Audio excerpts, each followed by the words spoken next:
Good afternoon. I'm Scott Mulwee, and I'd like to welcome you to another edition of Fireside Chats. At our last Fireside Chat, I had the great privilege to introduce our new county manager, Mr. Brian Epley, and he's a guest here today again for a very important issue, one that we're going to get more than a few phone calls on and emails, and we already have. We had a regular commissioner meeting last night, and had some interested participants last night asking about the reval. As many of you know, we sent out those reevaluations to your mailbox last week, and we just want you to understand as taxpayers what the process looks like, because a lot of folks don't know the work that goes on behind the scenes. And so today, with Brian's help, we're going to go through some slides to show you why we do and how we do what we do. And so, that being said, Brian, would you like to go ahead and start us off about the process and Sure. work us through those slides, please? Sure. Again, I'd just like to thank you for the invite. As you mentioned, this is my second opportunity to be a part of it, and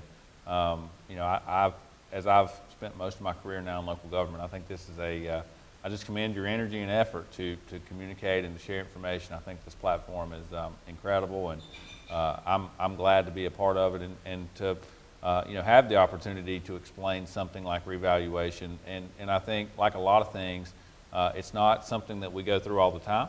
The terminology isn't exactly self-explanatory, and trying to make sure that everybody has access to the information that they need to fully understand and make the best decisions that they possibly can about their specific situation, I think is critical. So we did a short presentation last night during the commissioner meeting to try to explain not necessarily the nuts and bolts, the numbers behind revaluation, but starting at a little broader level about, first of all, what is revaluation? What does that word mean? And then, I'll just jump right into the presentation that we did last night, and we'll run through these slides pretty quickly. But not only what is reval, what does it mean, but why are we doing it? Why are we doing it now? And then lastly, how are we doing it? And I think once we understand, the broad purpose, timing, and methodology, it's much easier to comprehend and absorb once we apply the data and the statistics on top of it. And so, to me, it's really an ongoing conversation. But for most people, I think once they get that foundational understanding, it's a much easier process to consume. So we'll start first with what is revaluation and why are we doing it now. Revaluation, most simply, is adjusting real property, and real property, not to be overly technical, but real property is essentially land and buildings. So homes, structures, and the land that it sits on is real property. And we only in North Carolina, we'll talk more about this momentarily, but in North Carolina, via statute, which is the governing laws that we have to abide by, and from regulations through the North Carolina Department of Revenue, we only change the value of your home and your land during these revaluation processes. So for a homeowner, if you look at your tax bill, the value of your car changes every single year.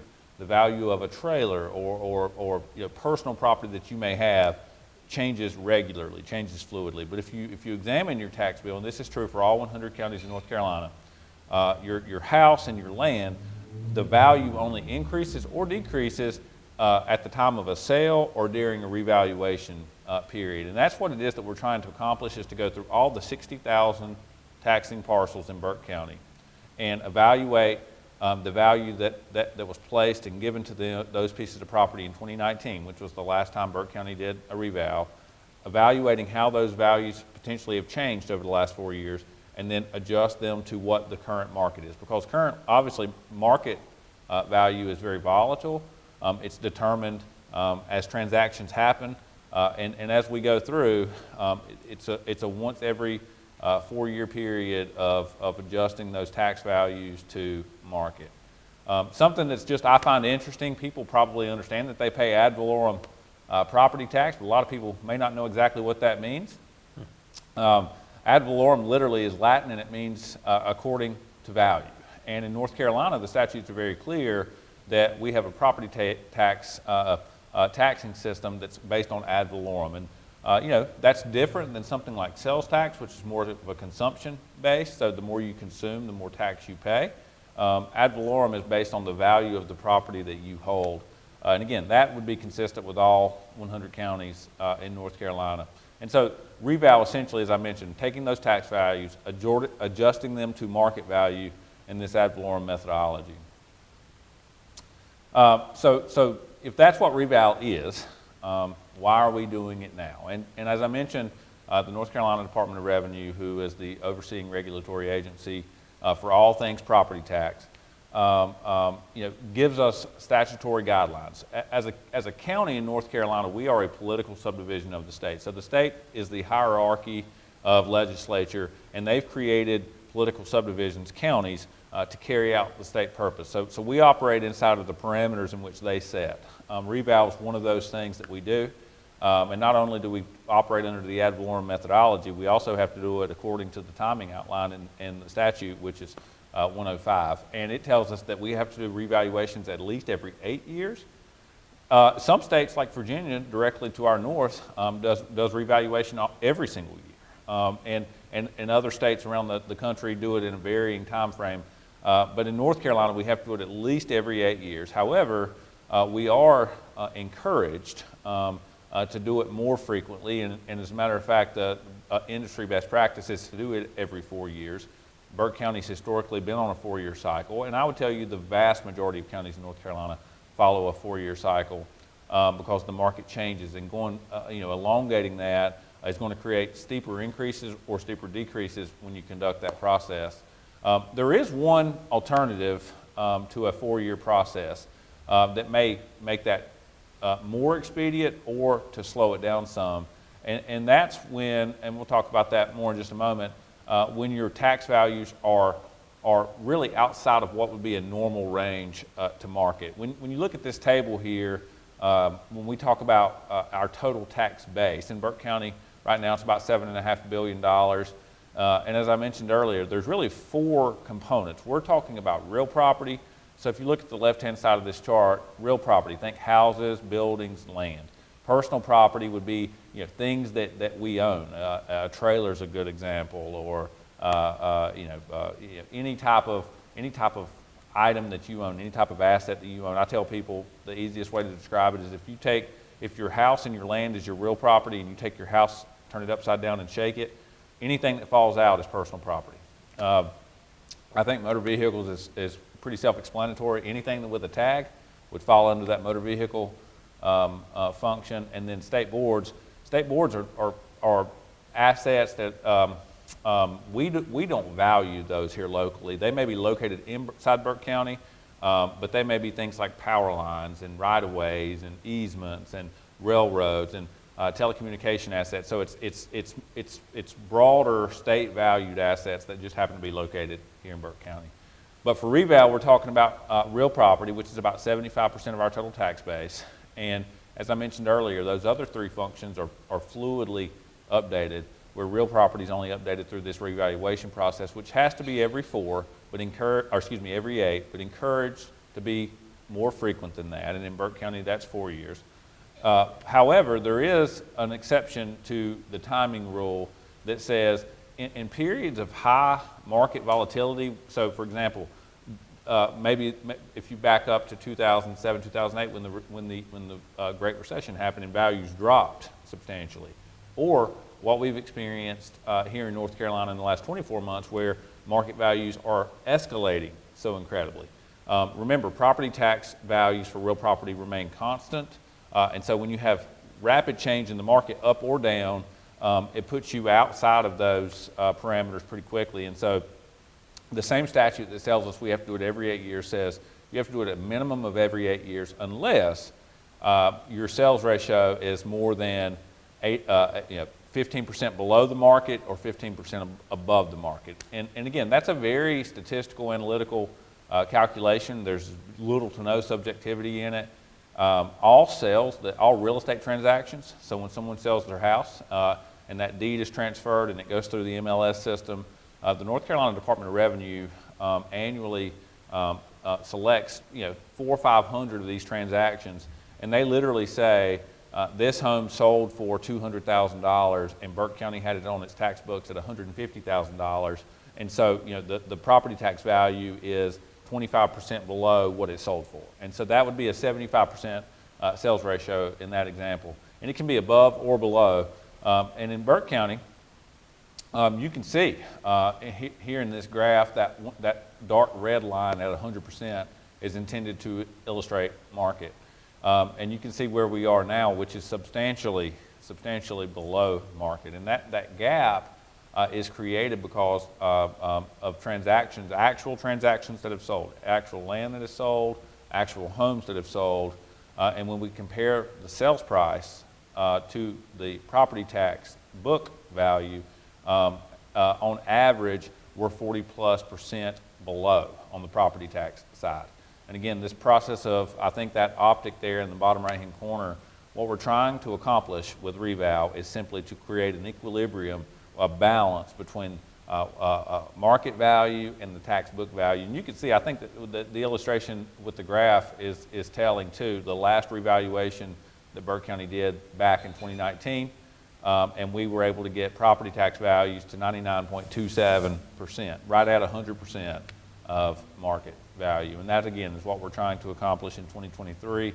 The difference being, and I mean, it is the I think what's the shock and awe factor when people receive, to Chairman Moy's point, our tax office did send out what's called notice of values last week, so our taxpayers are receiving those out of the mailbox now and opening that, and especially for homeowners who have owned their home for some time, have no interest in selling, built it some time ago, or maybe they bought it 7 or 8 years ago for a certain price, and now they're seeing what the new appraised value is, and it's creating a little bit of shock. But I think it's just important to recognize that the litmus test, if you will, is if you tried to sell your home for that price today, would it sell?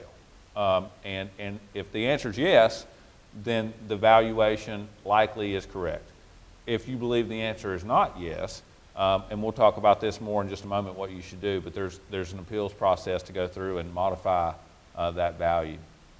That gap created in the sales ratio where we're comparing transactional sales to property tax values, that gap's not unique to Burke County. So for our regional peers, I'm able to go back and kind of look, and you see that same trend where property tax values have stayed static, market transactions have continued to occur at a higher than normal quantity, and those sales values, those sales dollars are substantially higher, which has created the gap. And so reval isn't unique to Burke County. Many of our surrounding counties, I think Caldwell and Cleveland had a 2021 reval, Catawba, Rutherford, there's a few other ones that are going through it right now, as is Burke. And the synopsis is the same across all spectrums. We're all really seeing after really more than a decade of fairly stagnant economic conditions, the market has really turned up in the last 24 to 36 months and created some of these gaps in which our market has far outpaced our tax book values. So, as I mentioned earlier, the market is fluid. It's determined by these arm's length transactions, which we'll talk about just in a moment. And it's just not practical to try to, again, we've been working on this revaluation now, 60,000 parcels that have to be evaluated. We've been working on it for about 2 years.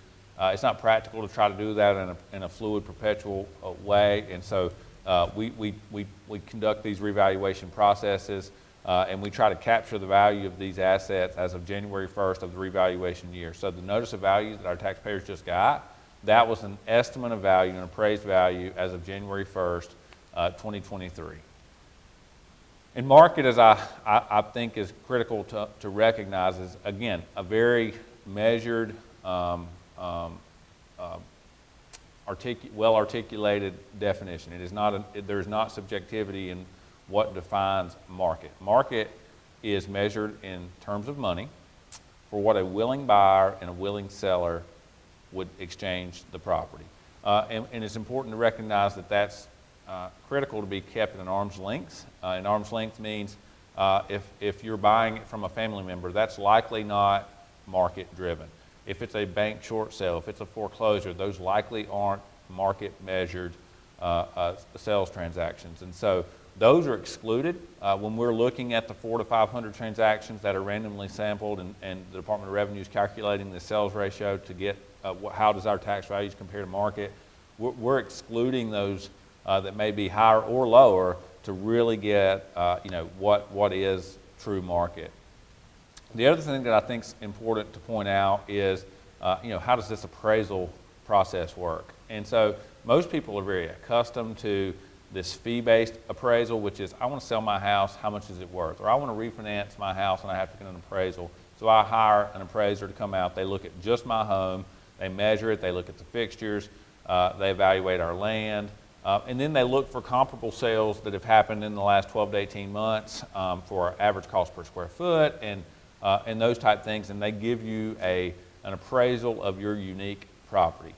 Well, as I mentioned earlier, we have 60,000 of those to evaluate in Burke County, and so that granular level review simply is not feasible or rational. And so we do what's called mass appraisal, and that's the generally accepted methodology in North Carolina, and we do so by conducting neighborhoods. We have about 900 neighborhoods across Burke County where we've grouped similar properties in similar geographic locations, and we're able to develop comparable sales based on that.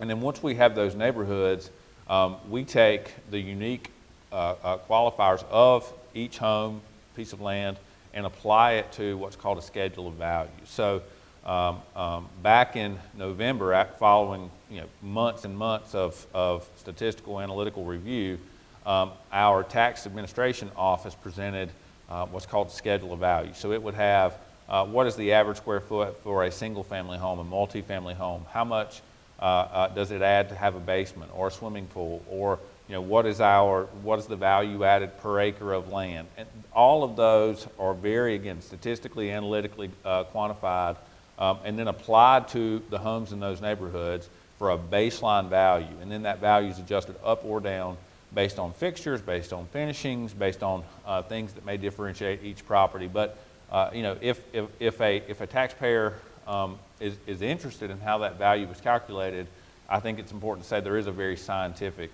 approach, and we'll talk more about how they may be able to review that just in a moment. I put this optic here just to demonstrate what we've seen as far as market escalation. If you look at that sheet, you can see back in the last time Burke County did a revaluation, January the 1st, 2019, for a single family home, median average was about $150,000. And as you fast forward January 1 of 20, January 1 of 21, January 1 of 22, you can see that same house with the same fixtures in the same location now has a market value of well over $200,000. And that's, again, if the property tax value stayed at $150, but the market value's escalated to over $200 based on supply and demand, based on replacement costs, all of those things, that is what's created this gap that we've seen. Here I'm just showing another way to see the market heating up. Same kind of, you can measure it almost every 6, 8, 12 months at a time. And as the market's heated up, that's what's created that gap. I also think that it's critical to understand, at the end of the day, most homeowners, most taxpayers, most property owners want to understand, what is my tax bill going to be? And I think we often jump to the conclusion that just because my property value has gone up, there'll be a corresponding proportional increase in my tax bill. And I think that is premature to conclude, Mr. Chairman. I think that it's critical for our community to understand that your tax levy is the product of two independent variables. And the first variable is your value. And certainly we've seen, if you own a piece of property in Burke County, it is worth more today than it was 2 years ago. It clearly is. So that is for one's individual economic status, that is a very positive thing. Your net worth has increased. The property that you own or are buying is worth more now. So you're worth more now in theory. Your equity, you're building that equity. But to determine the tax levy, the other side of the equation has to be considered, and that's the tax rate. Currently in Burke County, we have a 69.5 cent tax rate.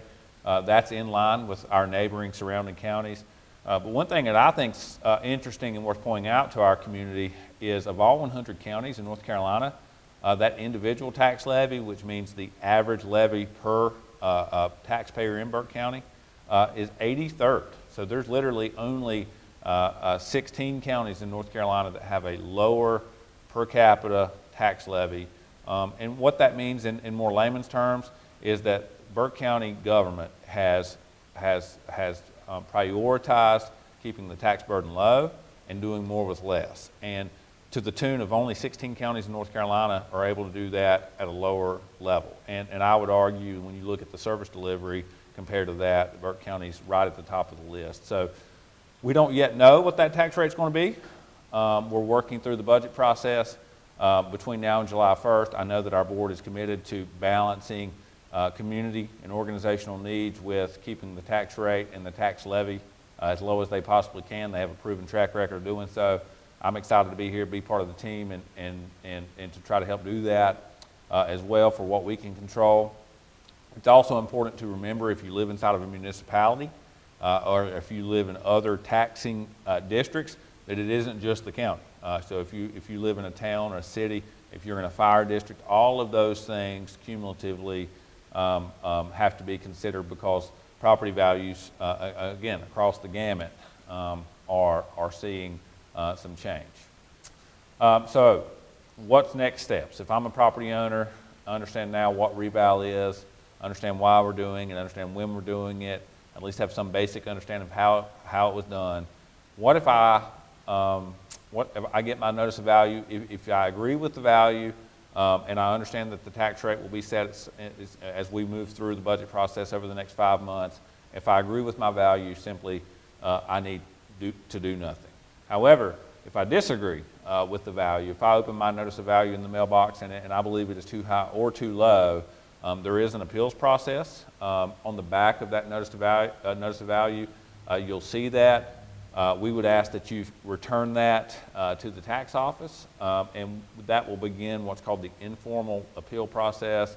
Critical that you do that in the first 30 days of receiving that notice, so that we'll make sure that we have ample time to work through that. And what an informal appeal is essentially an opportunity for the taxpayer to sit down with one of our appraisers and either show comparable sales transactions or comparable properties, or maybe our tax data as far as square footage of the home and those type of things need updated. Certainly those things happen. If you build a house in 50 years ago and we haven't made a site visit in the last 50 years, properties change. And so we would encourage everyone to really explore that if you feel your values not accurate, and we will be able to sit down with you and walk you through the mechanics of how that was calculated and explore changes if that's needed. And so we expect probably 10%, 60,000 parcels would tell us 6,000 appeals may be coming. As of close of business yesterday, we had 64. So far, I think most of our folks that have received that have recognized and understood that there's been escalation in the market and that they are, I think, generally understanding that their values have gone up. If the informal appeal process doesn't fully satisfy or come to a resolution, there is a secondary appeal level to the Board of Equalization and Review, which is an advisory board appointed by the Board of Commissioners that would give the taxpayer the opportunity to explain their rationale to that board, who would make a final decision. But again, I think that it's important for everyone to understand why we're doing it, which is driven by really, really unprecedented market volatility. The fact that we're somewhere between 40 and 50%, depending on the part of the county that you're in. Some places even more. Change from 2019 and a real requirement to equitably adjust that across the county.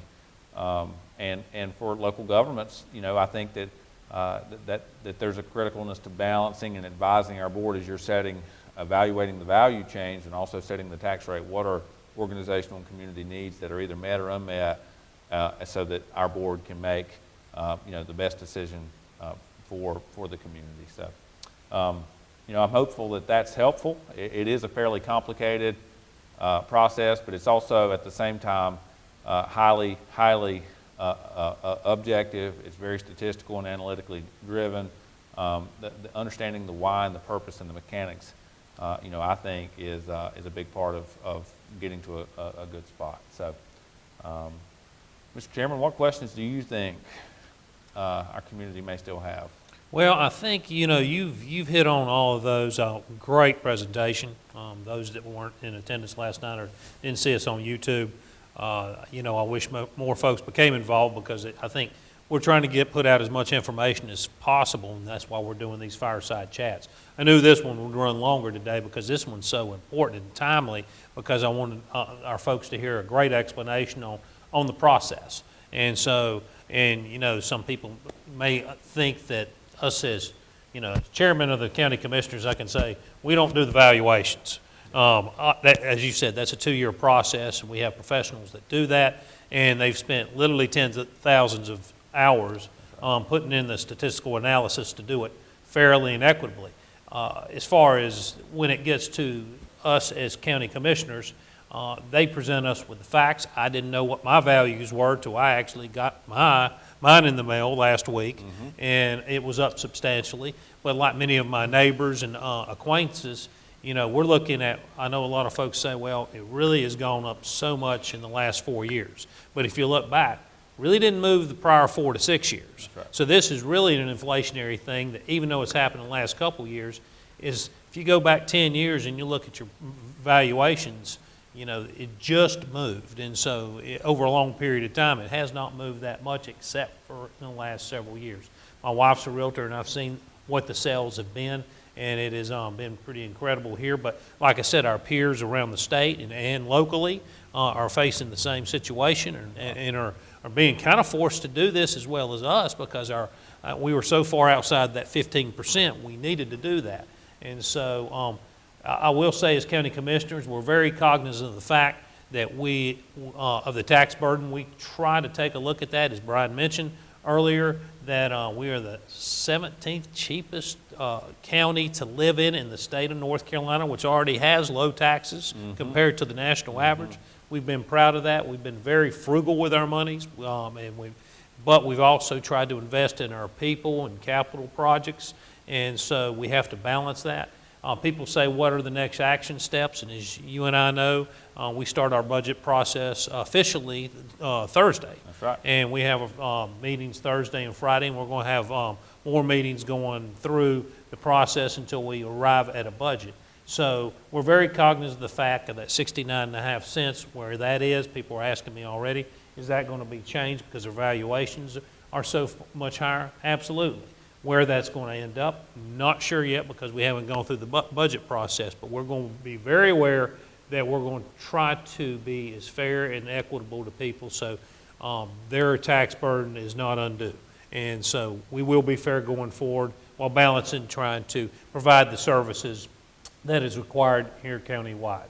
So what I would encourage folks to do, if they do have a question or do question their values, go through that appellate process. Right. And is very fair. Obviously, as county commissioners, we have nothing to do with that, but you saw the action steps to do that.